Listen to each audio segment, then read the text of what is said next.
കലിയുഗത്തിൽ സൃഷ്ടിസ്ഥിതി സംഹാരമൂർത്തിയായി ഭഗവാൻ വീണ്ടും കലിയുഗത്തിൽ ഖഡ്ഗിയായി വന്നു നിന്നുകൊണ്ട് അറിയിച്ചു തരുന്ന അറിവുകളും നാമസങ്കീർത്തനങ്ങളും ഖഡ്ഗിയുടെ മഹാത്മ്യമാകുന്നു. ഇത് ഇന്ന് മാന്നാർ കുട്ടമ്പേരൂർ ശ്രീ ശുഭാനന്ദാനന്ദാലയാശ്രമത്തിൽ ബ്രഹ്മശ്രീ ശുഭാനന്ദശക്തി ഗുരുദേവനിൽ കൂടി ഭഗവാന്റെ ചൈതന്യത്താൽ വെളിപ്പെടുത്തുന്നു. ഭഗവാന്റെ തിരുവാഴ്ചകാലത്ത് ഭഗവാൻ അരുൾ ചെയ്തതാകുന്നു, എങ്ങുനിന്നു ജനം ഇങ്ങുവന്നു ഭജിച്ചാലും ഏതു ദോഷമാകുകയും ഇല്ലാതെയായിത്തീരും എന്ന് ഭഗവാൻ അരുൾ ചെയ്ത ശബ്ദത്തിനും ശക്തിക്കു മാറ്റമില്ലാതെ ഇന്ന് ബ്രഹ്മശ്രീ ശുഭാനന്ദശക്തി ഗുരുദേവ തിരുവടികളിലൂടെ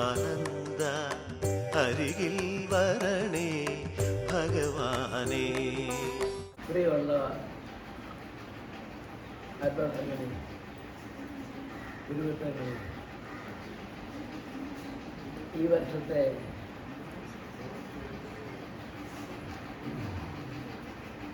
അത്തപ്പുലരി മുതൽ തിരുവോണം വരെയുള്ളതായ എല്ലാ ഭാഗങ്ങളിലും അത്തപ്പൂരിയിലും വ്രതം അനുഷ്ഠിച്ച് ഒരുപാട് ഭവനങ്ങളിലും ഒരുപോലെ ദൈവികമാകുന്ന ജീവിതം തുടർന്നു. ഉത്രാടം തിരുവോണം എന്ന് പറയുന്നത് മുൻകാലം മുതൽ തന്നെ അങ്ങനെ ഒരു പദമുണ്ട്. ഉത്രാടം നമുക്കുള്ളതും തിരുവോണം കുഞ്ഞുങ്ങൾക്കുള്ളതെന്നൊരു കൽപ്പനയുണ്ട്.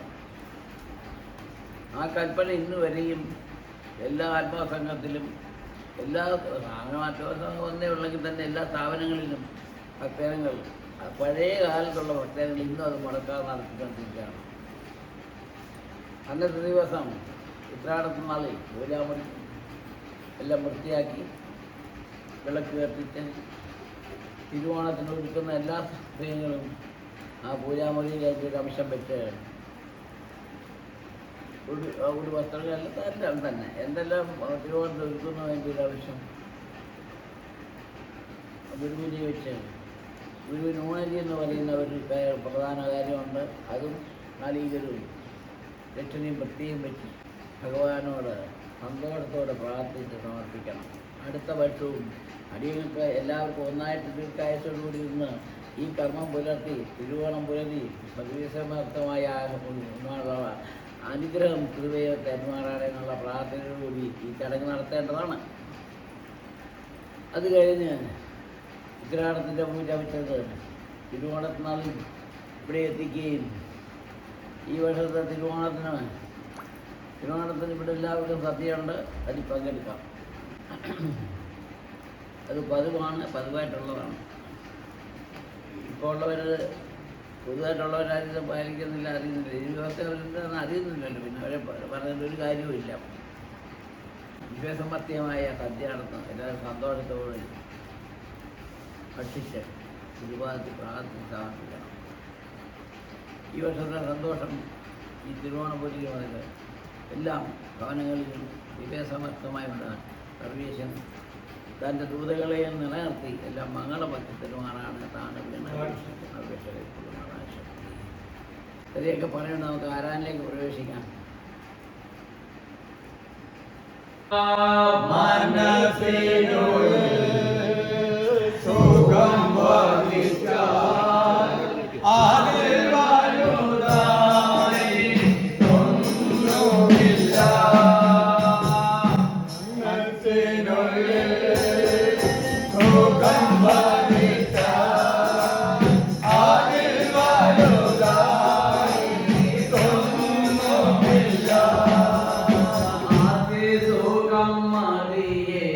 Bhagavad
ഇതുമായിട്ട് യാതൊരു ബന്ധവും ഇല്ലെങ്കിൽ ശുഭാനന്ദൻ ആരാണെന്ന് ആരും അറിയുന്നില്ല.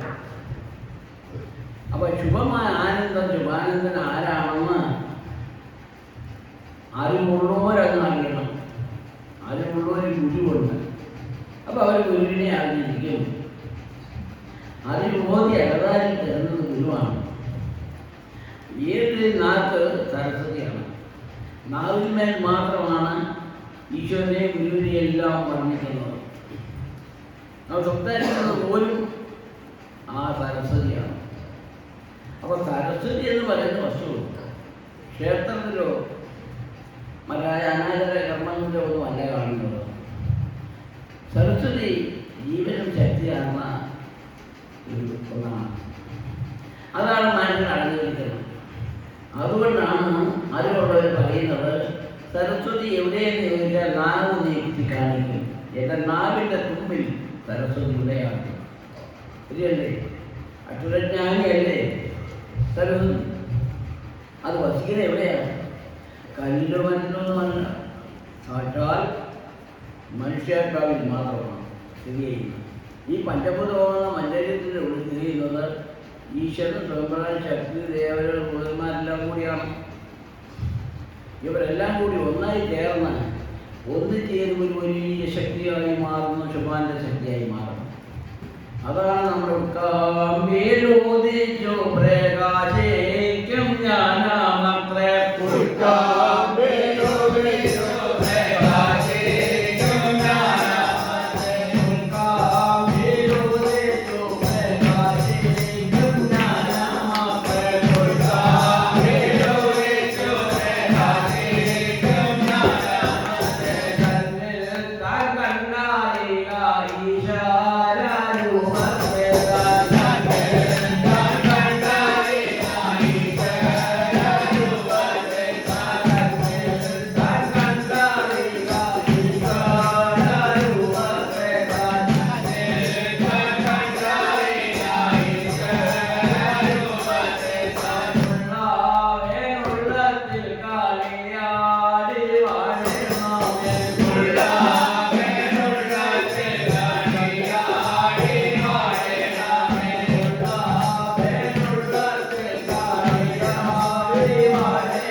അതിനെ തൃപ്തിയോടെ സ്വീകരിക്കുന്നവനാണ്.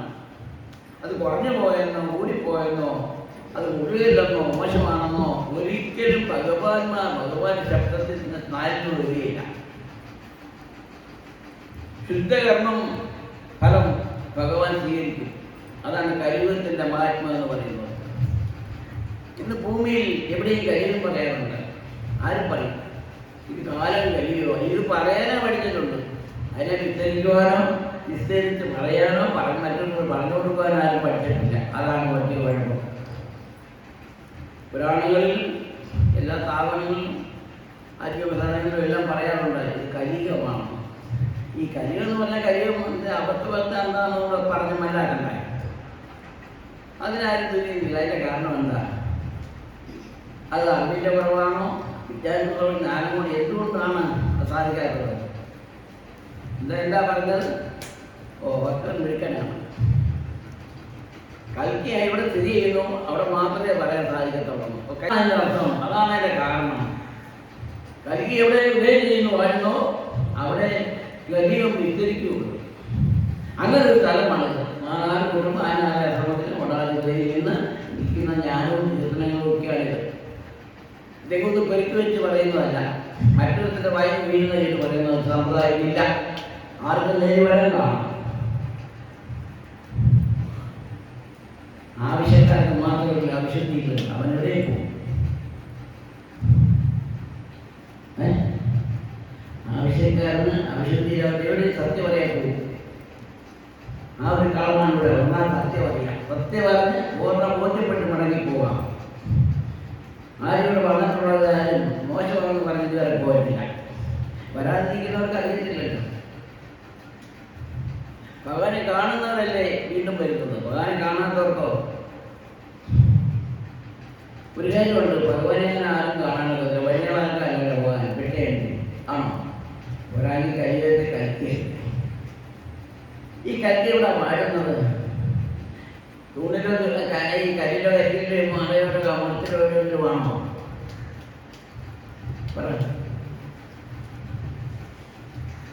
കൽക്ക് വസിക്കുന്നതാണ് സാക്ഷാൽ ഭഗവാന്റെ മനുഷ്യ ജന്മത്തിന്റെ ഹൃദയത്തിൽ, മനുഷ്യ ജന്മത്തിന്റെ ഹൃദയത്തിൽ വാഴുന്നു സാക്ഷാൽ ഭഗവാൻ ജഗദീശൻ.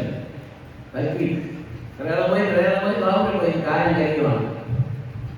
കലിയുഗത്തിലാണ് കൽക്കി അവതരിച്ചിരിക്കുന്നത്. ആർക്കും പറയുന്നത് കലിയുഗമാണെന്ന് വിശ്വസിക്കണം. ഇത് കാലം കലിയുഗമാണ്, ശാന്തി സമാധാനം മോക്ഷം കലിയുഗം. ശോ, എന്തോ അബദ്ധമാണ് എനിക്ക് പറയുന്നത്. എനിക്ക് മൂന്നും ചുവടും ഒന്നും ഇല്ലയോ. ഈ മോട്ടം എന്ന് പറയാനേ ഇന്ന മൂന്ന് ചുവടുമൊന്നുമില്ല. ഇങ്ങനെ പറഞ്ഞാൽ മോട്ടമാകുമോ? ഇങ്ങനെ പറഞ്ഞാൽ കരിയുമോ? ഇങ്ങനെ പറഞ്ഞാൽ കരിക്കെ കാണാൻ പറ്റുമോ? കാണാൻ പാടിക്കേണ്ടാമാരും തന്റെ ഉൾക്കാമ്പിൽ ഞാനൂതിച്ചവരൊക്കെ കൽക്കിയെ കണ്ടു പാലിക്കുന്നു. കാണാൻ പാടിക്കേണ്ടാമാരും തന്റെ ഉൾക്കാമ്പിൽ ഞാനൂതിച്ചവരൊക്കെ കൽക്കിയെ കണ്ടു പാലിക്കുന്നു. കാണാതെ പോയോനെ കണ്ടു നാലാം യുഗത്തിലവൻ വീണ്ടും പ്രത്യക്ഷമായി. കാണാതെ പോയോനെ കണ്ടു, കാണാതെ പോയോനെ കണ്ടു. അവൻ നാലാം യുഗത്തിലെ പ്രത്യക്ഷമായി. കാണാതെ പോയോനെ കണ്ടു. ഭാഗ്യം നാഥ അങ്ങെ കണ്ടു പലിക്കാൻ കരുണ ചൊരിഞ്ഞു. എത്ര മഹാഭാഗ്യം നാഥ,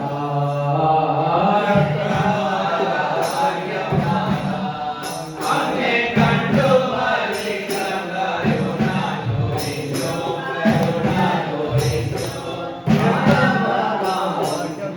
ആനന്ദമാകുന്ന വാച സാക്ഷാൽക്കി വാദത്തിൽ നാം എത്തിയോരൊക്കെ ആനന്ദമാകുന്ന വാച, ആനന്ദമാകുന്ന വാച സാക്ഷാൽക്കി വാദത്തിൽ എത്തിയോരൊക്കെ ആനന്ദമാകുന്ന വാച. ഈ കാലം കലിയുഗികൾ ആരിൽ വന്നൂതിച്ചതിലെത്രയോ ഭാഗ്യം, എത്രയോ ഭാഗ്യം. കാലം കലിയുഗത്തിൽ ഭാവകൽക്കിയായി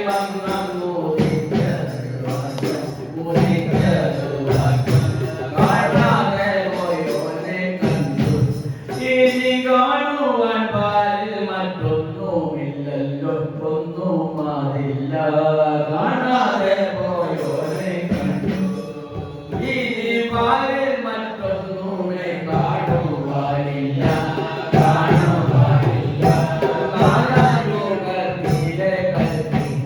ഇതിനപ്പുറം മറ്റാരെ കാണുവാനില്ല. കാണേണ്ടതായ വരികൾ ഇതു നന്നായിരിക്കുക. ഒട്ടും മാറി തീരേണ്ടാരും കാലം കഴിയുകെ കിട്ടേണ്ട ഭാഗ്യമീരത്രേ. മക്കും മാടിക്കേണ്ട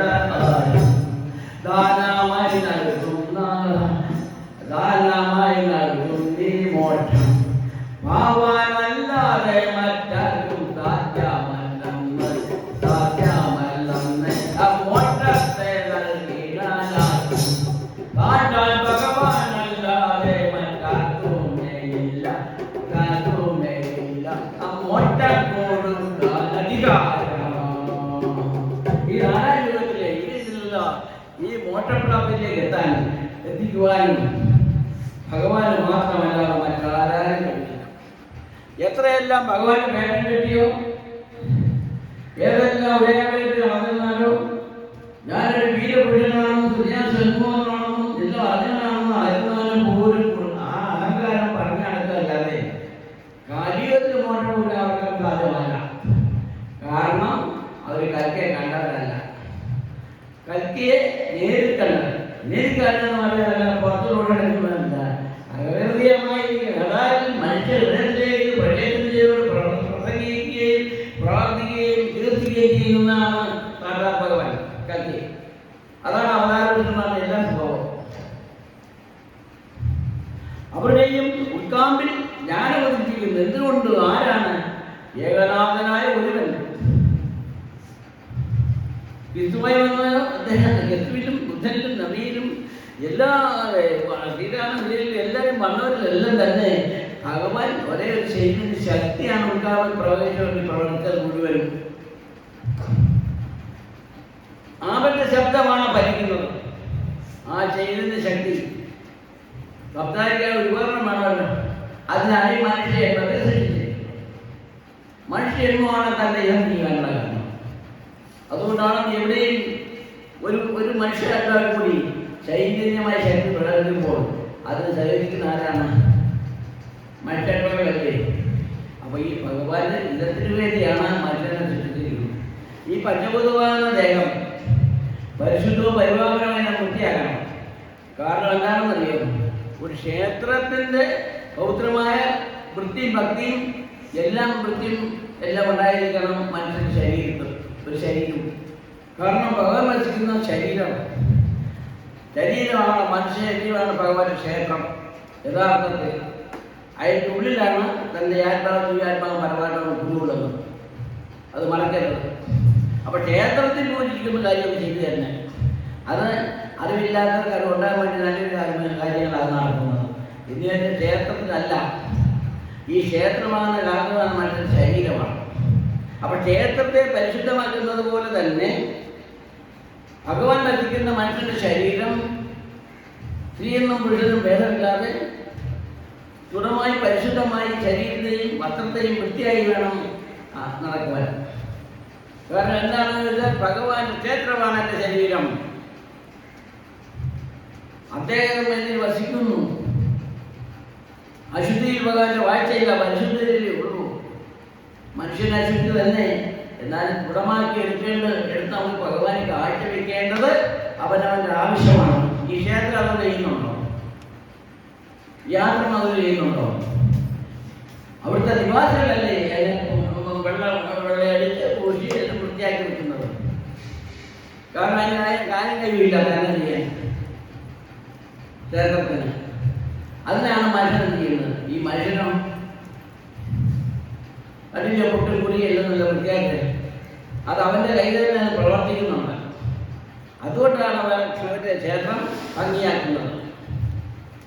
ആ ഭംഗിയാക്കി മാത്രമല്ലല്ലോ അതിൻ്റെ ഉള്ളിലൊരു ദിവ്യ പ്രകാശമുണ്ട്. അതാണ് ഈശ്വര ചൈതന്യ ശക്തി എന്ന് പറയുന്നത്. ആ ദിവ്യ പ്രകാശമാണത്. അത് മിന്നിത്തിളങ്ങുന്ന കാണുവാൻ എന്തോ ഒരു ശോഭയാണ്. ആ ശോഭയെ വർണ്ണിക്കാൻ ആരാ ഉള്ളത്? ഒരുവൻ മാത്രമേ ഉള്ളൂ. വർണ്ണിച്ച് മനുഷ്യലേക്ക് പറഞ്ഞു കൊടുക്കാൻ സാക്ഷാൽ ഭഗവാൻ. വർണ്ണങ്ങൾ കണ്ടു പാലിച്ച തന്റെ ഛായാരൂപം തന്നിൽ കാണാം. വർണ്ണങ്ങൾ കണ്ടു പാലിച്ച തന്റെ ഛായാരൂപത്തെ കാണാം. കണ്ടു കണ്ടാരാധിപ്പോട്ടെ പരമാനന്ദമല്ലാവുന്നില്ല.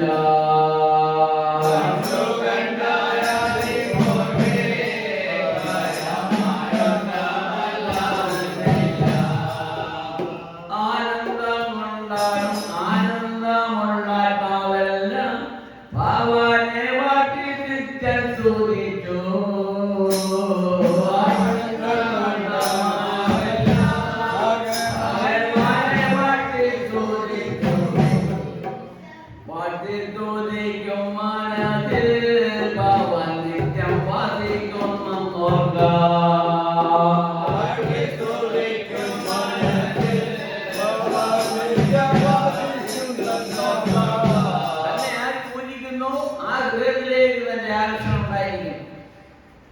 അതിന് സ്ത്രീ പുരുഷ ഭേദമില്ല, ജാതി മത ഭേദങ്ങളൊന്നും തന്നെയില്ല. ആർക്കും എവിടെയും ക്ഷേത്രത്തിലോ പള്ളിയിലോ അമ്പലത്തിലോ മാത്രം ഭരിച്ചാലേ ദൈവം വരുന്ന ആയിരുന്നത്. അവൻ എവിടെയെല്ലാം സഞ്ചരിക്കുന്നു അവിടെയെല്ലാം താല്പര്യമുണ്ട്. എന്താണ് കാരണം? തന്നെ മറച്ചുള്ള ചിന്തയും കർമ്മവും ഭക്തന്മാർക്കാർക്കും സാധ്യമല്ല. എന്ന് പറഞ്ഞാൽ ഭഗവാനെ ചിന്തിക്കാതെ ഒരു നിമിഷം പോലും ഭക്തന്മാർ ജീവിക്കുന്നില്ല. ഏതൊരു സമയത്തും എൻ്റെ ആത്മാവിൽ സർവേശ്വരൻ സ്ഥിതി ചെയ്യുന്നു. ആ ഒരു ആത്മബോധത്തോടുകൂടി ജീവിക്കുന്നവരാണ് ആത്മചിന്തയുള്ളവർ. അവരുമായിട്ടുള്ളത് തെറ്റാണ് ഈശ്വരൻ. മറ്റുള്ളവരെ തള്ളിക്കളഞ്ഞെന്നല്ല പറയുന്നത്. തൻ്റെ ആത്മസുഖം അങ്ങനെയുള്ള അനുഭവിക്കുന്നു, മറ്റുള്ളവരെ അത് ആനന്ദിക്കുന്നെന്ന് മാത്രമേ ഉള്ളൂ. അവരെ കൊണ്ട് ഈ അനുഭവങ്ങൾ നമുക്ക് പറയാൻ പറ്റുന്നില്ല. എന്താ? തന്നെ കാണാതെ തന്നെ കാണാത്ത ഒരു വ്യക്തി ഒരാളെ മറ്റാരെയും കൊണ്ട് വന്നിട്ട് പറയാൻ ആർക്കും സാധ്യമല്ല. കൃത്രിമത്തിൽ പറയാൻ തുടങ്ങിയിരുന്നാൽ അല്പതമേ പറയാൻ ഒരു വാക്ക് കിട്ടത്തില്ല. ഇതാണ് രാപകലും നദി ഒഴുകുന്നത് പോലെ പ്രകാശിച്ചുകൊണ്ടിരിക്കുന്നത്. അതിൻ്റെ തന്നെ കാരണം ജ്ഞാനസ്വരൂപനാണ് ഈശ്വരൻ. അതാണ് അതിൻ്റെ കാരണം. ഇവിടെ മണിക്കൂർ വെച്ചുള്ള പ്രസംഗം ആരാധനയൊന്നുമല്ല. ഇവിടുത്തെ ആരാധനയ്ക്ക് മണിക്കൂറൊന്നുമില്ല. കാരണം ഈശ്വരൻ എപ്പോൾ അതിന് വിലങ്ങിടുന്നു ആ സമയം വരെ അതിന് ഒഴുകിക്കൊണ്ടിരിക്കരുത്. ആത്മജ്ഞാനം ഹൃദയത്തിൽ ഒഴുകുന്ന ഒരു സന്നിധാനമാണ്. അതുകൊണ്ട് പരമഭക്തനായി ഭഗവാന്റെ മുമ്പിൽ കരുതി ജീവിക്കണമെന്ന് താല്പര്യമുള്ളത്, ആത്മശാന്തി സമാധാനം ലഭിക്കണമെന്നുള്ള താല്പര്യമുള്ളവർ, അന്ധകാരങ്ങളും ദുരിതങ്ങളും രോഗപീഠങ്ങളും മാറിക്കിട്ടണമെന്ന് ആഗ്രഹിക്കുന്നവർക്ക് ഈ സന്നിധാനം ഉത്തമമാണ്. അല്ലെങ്കിൽ വന്ന് നോക്കട്ടെ ശരിയാണോ അല്ലോ. അനാചാര കർമ്മങ്ങളൊന്നും ഇവിടെ ഇല്ല. ഇവിടെ ഈശ്വരൻ നൽകുന്ന ആ വിധിപ്രകാരം കൊടുക്കുന്നു, അവരനുഭവത്തിനായി നിൽക്കുന്നു. അങ്ങനെയുള്ളൊരു ഉത്തമ സന്നിധാനമാണ്. അത് ഇന്ത്യയിൽ പോകുന്ന ഇവിടെ ഏതെല്ലാം ലോകത്തിൽ പോയിരുന്നാലും മറ്റുള്ളവർക്ക് രാജ്യങ്ങളിൽ പോയി ഇതുപോലെ അനുഭവിക്കും. ഇവിടെ മറ്റെങ്ങുമില്ല എന്നുള്ളത് പൂർണ്ണമായി തുറന്നു പറഞ്ഞ സത്യമാണ്. അതേത് കൊണ്ടാണ് അനുഭവിച്ചു.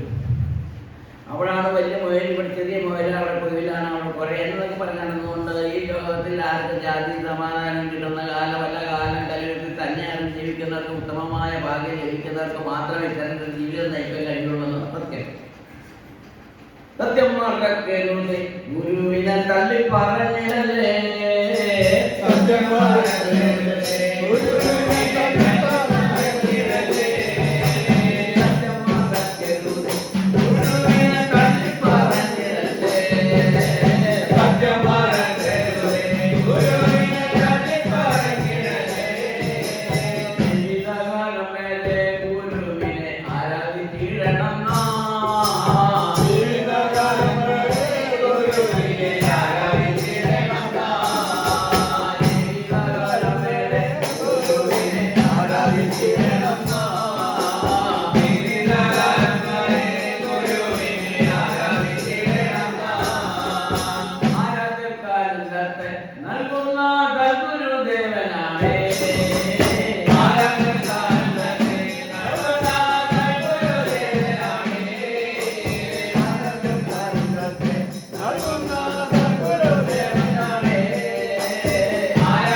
അനുഭവിക്കാം.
നന്നായി അറിഞ്ഞിടണം തോരരെ ആരാധിച്ചിടുവാനാ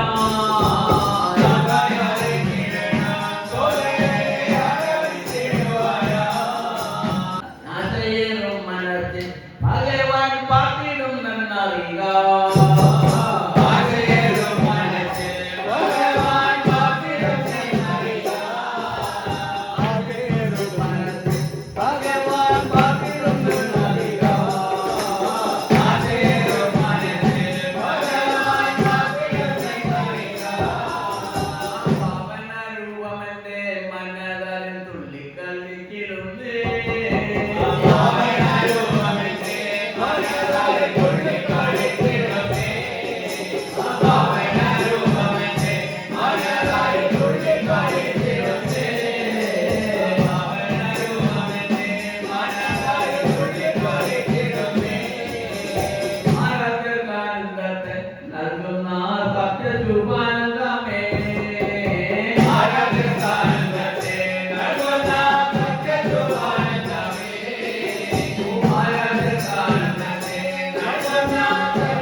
മഹാഭാഗ്യം കഴിയുമ്പോൾ ചിന്തിക്കുന്നതാണെന്ന് ആരാലും നന്നായി അറിഞ്ഞു ഭരിക്കുക.